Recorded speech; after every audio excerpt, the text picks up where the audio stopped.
সারা ভারতে সিপিআইএম এর ব্যাটন আগামী দিনে কার হাতে থাকবে ঠিক হয়ে যাবে কিছুদিনের মধ্যেই। আগামী 2 থেকে 6 এপ্রিল তামিলনাড়ুর মাদুরাই শহরে হবে পার্টি কংগ্রেস।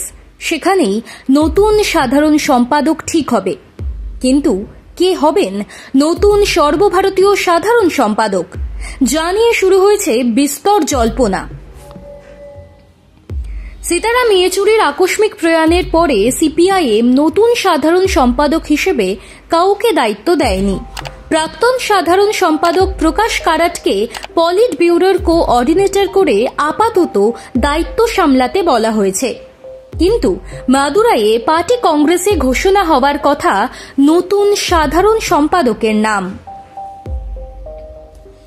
জল্পনায় উঠে আসছে বৃন্দা কারাটের নাম। সিপিআইএম এর প্রভাবশালী নেতা প্রকাশ কারাটের স্ত্রী তিনি। তবে সেটাই বৃন্দার একমাত্র পরিচয় নয়, বরং নিজ মহিমাতেই বৃন্দা ভারতীয় রাজনীতিতে আলাদা জায়গা করে নিয়েছেন অনেকদিন। বৃন্দা যে সিপিআইএম এর ডার্ক সাইডে নেত্রী এ বিষয়ে কারো মনে কোনো সংশয় নেই। সাংগঠনিক ক্ষমতাও প্রশ্নাতীত বৃন্দার। বিভিন্ন ভাষায় অনর্গল কথা বলার দক্ষতাও রয়েছে তার। একইভাবে পার্টির অন্দরে এমনকি সাধারণ মানুষের মধ্যেও তার যথেষ্ট গ্রহণযোগ্যতা রয়েছে।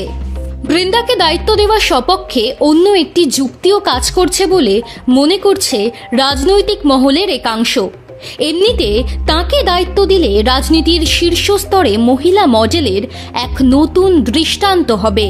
তবে এসব ছাপিয়ে বং কানেকশন অর্থাৎ বাংলায় 2026 সালের বিধানসভা নির্বাচনের বিষয়টিও বিশেষভাবে গুরুত্বপূর্ণ হয়ে পড়ছে বলেই মনে করছেন রাজনৈতিক বিশেষজ্ঞরা।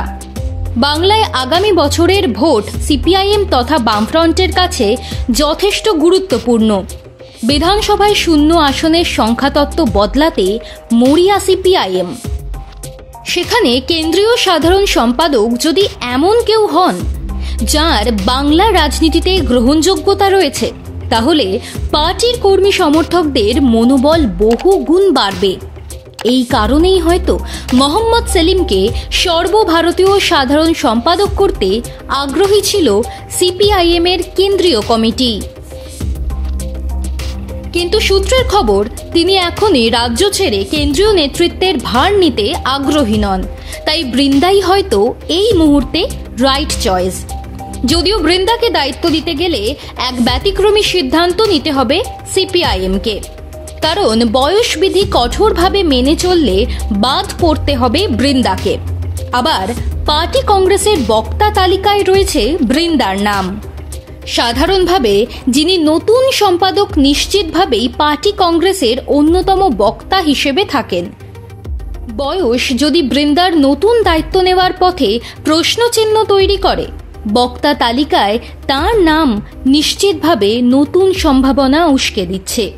সোজা কথায় নতুন সাধারণ সম্পাদক হিসেবে ভীষণভাবেই প্রাসঙ্গিক হয়ে পড়ছে বৃন্দা কারাটের নাম।